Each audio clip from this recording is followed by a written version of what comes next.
Hello friends, इस video में हम स्टार्ट करते हैं basics of carbohydrate chemistry. So carbohydrate, the name carbohydrate, what is the molecular formula for carbohydrates? इसका molecular formula क्या है? मॉलिक्यूलर फॉर्मूला को क्रैम करने की ज़रूरत नहीं है, क्योंकि नाम ही आपको मॉलिक्यूलर फॉर्मूला बता रहा है। Carbo means carbon, hydrate means water. So इन सब चीज़ों को लिखिए, सी एंड वाटर, और इसको एक ब्रैकेट में रख के एन डाल दीजिए। तो ये क्या है? Molecular formula CH2O in bracket N। ये मॉलिक्यूलर फॉर्मूला है। इसको एम्पेरिकल फॉर्मूला ऑफ कार्बोहाइड्रेट्स भी बोलते हैं। कार्बोहाइड्रेट्स में एक और फॉर्मूला है कि नंबर ऑफ आइसोमर्स कितने हैं। नंबर ऑफ आइसोमर्स किसी एक कंपाउंड में कितने हैं, इसका एक फॉर्मूला है 2⁻n। ओके, अब n इस फॉर्मूला में भी है, n इस फॉर्मूला में भी है। ये n क्या है, और क्या ये n दोनों फॉर्मूलाज में सेम है या डिफरेंट है? हाँ, ध्यान रखिए, ये डिफरेंट है। n मॉलिक्यूलर फॉर्मूला में क्या है कि इसमें सारे कार्बन्स ले लो, नंबर ऑफ टोटल कार्बन्स। यहाँ पे n is number of total carbons, और यहाँ पे n क्या है? नंबर ऑफ आइसोमर वाले फॉर्मूला में n है नंबर ऑफ एसिमेट्रिक कार्बन। तो आपको बहुत ध्यान रखना है कि ये n डिफरेंट है दोनों फॉर्मूलाज में। ओके, एसिमेट्रिक कार्बन को कायरल कार्बन भी बोलते हैं, कायरल। अब ये एसिमेट्रिक कार्बन क्या होता है? आपको पता है कार्बन की वैलेंसी 4 है। ओके, तो अगर ये चारों वैलेंसीज पे जो ग्रुप्स या एटम्स लगे हैं वो चारों डिफरेंट है, ओके, चारों डिफरेंट है, तो वो एसिमेट्रिक हुआ, मतलब वहां सिमेट्री कोई नहीं है। जैसे कि R1 एक ग्रुप ऑफ एटम्स है, ओके, R2 एक अलग ग्रुप ऑफ एटम्स है, R3 भी उन दोनों से अलग है, और चौथी वैलेंसी में हाइड्रोजन लगा है।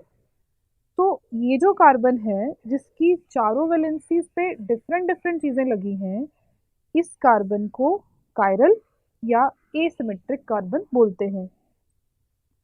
अब दूसरी साइड पे आपको क्लियर होना चाहिए कि सिमेट्रिक कार्बन कौन सा हुआ।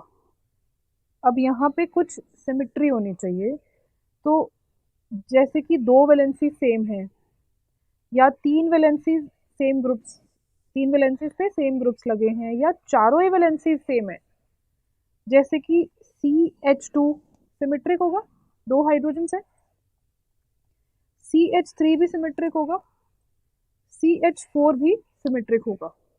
ओके, और जैसे कि अगर कार्बन पे दोनों दो साइड पे R1 लगा है, दोनों सेम है ना, तो ये भी सिमेट्रिक होगा। ओके, अब मुझे बताओ, अगर C डबल बॉन्ड O है तो ये सिमेट्रिक है कि एसिमेट्रिक है? C double bond O, 2 valencies पे सेम एटम लगा हुआ है, ऑक्सीजन सेम, सो सिमेट्रिक। तो C double bond O symmetric हुआ। ओके, अब अगर किसी कार्बन के पास एसिमेट्रिक, अगर किसी कंपाउंड के पास एसिमेट्रिक कार्बन है, अगर किसी कंपाउंड के पास एसिमेट्रिक कार्बन है, तो इस कंपाउंड के पास दोनों ही आइसोमेरिज्म होंगी। सिर्फ 2 ही आइसोमेरिज्म्स होती है, एक है ऑप्टिकल, एक है structural. Okay, so if a compound has asymmetric carbon, then this compound has both isomerisms, structural and functional, structural and optical. Okay, so this way you can say that isomerism is because of asymmetric carbon. Okay, now let's see definition of carbohydrates. Definition क्या है carbohydrates की? Definition है polyhydroxy, aldehyde और ketones. अब इस definition में 2-3 word हैं, एक एक वर्ड को हम लेंगे और we will learn so many things. तो पहला वर्ड है पॉलीहाइड्रोक्सी। हाइड्रोक्सी से क्या मतलब होता है? हाइड्रोक्सी मतलब OH ग्रुप है और पॉली मतलब मैनी, बहुत सारे। तो कार्बोहाइड्रेट्स में बहुत सारे OH ग्रुप्स हैं। तो अब पहले मैं आपको OH ग्रुप्स के बारे में बताती हूँ। OH ग्रुप्स जब भी किसी कंपाउंड के पास OH ग्रुप है तो वो कंपाउंड पोलर है। OH अगर है तो पोलैरिटी है, सॉल्युबिलिटी है, वो कंपाउंड वाटर में सॉल्युबल होगा। ओके। सेकंड पॉइंट, ये मैं OH के जनरल पॉइंट्स की बात कर रही हूँ। ओके। अब OH का सेकंड पॉइंट है कि अगर किसी कंपाउंड में OH है तो उसकी बहुत हाई अफिनिटी है फॉस्फेट की प्रति। ओके। फॉस्फेट के लिए, फॉस्फेट के साथ बाइंड करने के लिए उसकी बहुत स्ट्रॉन्ग अफिनिटी है। So OH has tendency to bind phosphate. OH has tendency to bind phosphate और phosphate has tendency to bind OH। वो दोनों एक दूसरे की तरफ बहुत अट्रैक्टेड होते हैं। ओके। जैसे कि जब भी ग्लूकोज सेल्स के अंदर जाता है तो बड़ी जल्दी वो ग्लूकोज 6 फॉस्फेट में, क्विकली ग्लूकोज 6 फॉस्फेट में कन्वर्ट हो जाता है, क्योंकि ग्लूकोज एक कार्बोहाइड्रेट है जिसके पास मैनी OH हैं और एक OH, नंबर 6 पोजीशन पे जो OH लगा है वो फटाफट से फॉस्फेट के साथ बाइंड कर जाएगा। ओके। थर्ड पॉइंट, जब भी किसी कंपाउंड में OH है तो उस कंपाउंड के एंड में ओल लिखा होगा, इसको हम कहते हैं सफिक्स ओल। इसका सफिक्स ओल है, मतलब अगर अल्कोहल है, ओल लिखा है ना एंड में, मतलब इसमें OH ग्रुप है। ग्लिसरॉल है, मतलब इसमें OH ग्रुप है। ओके। अब एक कंपाउंड का नाम देखो, आपने पहले भी इसका नाम देखा है, कोलेस्ट्रॉल, बट अब इसको ऐसे देखो कि इसके एंड में ओल लिखा हुआ है, मतलब इसमें OH ग्रुप है और OH ग्रुप पोलर होता है, पोलर होता है। तो इस कंपाउंड कोलेस्ट्रॉल में पोलर कंपोनेंट है।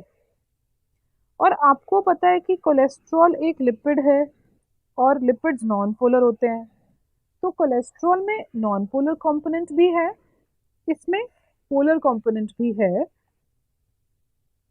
तो कोलेस्ट्रॉल एम्फीपैथिक है। एम्फीपैथिक मतलब वो कंपाउंड जिसमें दोनों ही ग्रुप्स हैं, पोलर भी है और नॉन पोलर भी है। ओके। सो ये कुछ मैंने आपको जनरल पॉइंट्स बताए OH के लिए। अब हमने कहा कि कार्बोहाइड्रेट्स में बहुत सारे OH होते हैं। कितने OH होते हैं ये भी हम बता सकते हैं। अगर किसी कार्बोहाइड्रेट में 6 कार्बन्स हैं तो उसमें 5 OH होंगे। अगर किसी कार्बोहाइड्रेट में 5 कार्बन्स हैं तो उसमें 4 OH होंगे। मतलब नंबर ऑफ कार्बन से सिर्फ एक कम कर दो तो उतने नंबर ऑफ OH कार्बोहाइड्रेट्स में होते हैं। ठीक है। सो ये था डिटेल ऑफ दैट वर्ड, पहला वर्ड पॉलीहाइड्रोक्सी। हमने डेफिनेशन क्या लिखी? Polyhydroxy aldehyde and ketones. Okay. तो पॉलीहाइड्रोक्सी से तो आपने समझ लिया। अब एल्डिहाइड और कीटो क्या है? एल्डिहाइड और कीटो को कार्बोहाइड्रेट का फंक्शनल ग्रुप माना जाता है। फंक्शनल ग्रुप मतलब उनके सारे फंक्शंस, सारी केमिकल रिएक्शंस मेनली इन ग्रुप्स से होगी।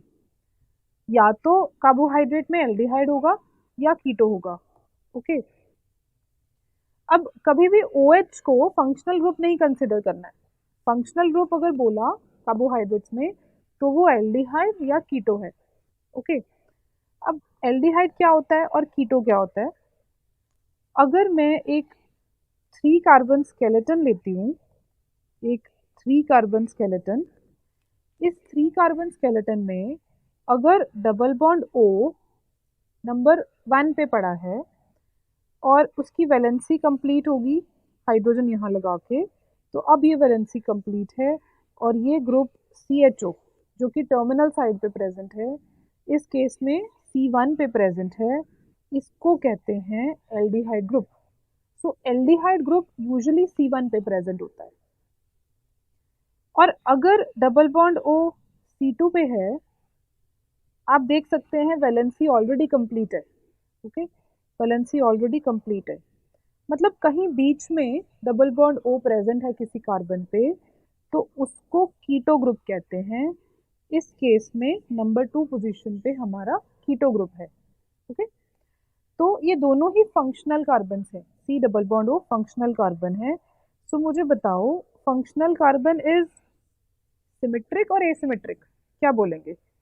फंक्शनल कार्बन कार्बोहाइड्रेट्स में एल्डिहाइड है या कीटो है? C double bond O। Okay, और मैंने आपको बताया था C डबल बॉन्ड O मतलब दो वैलेंसी सेम एटम ऑक्सीजन से अटैच्ड है, right? So functional carbon symmetric होता है।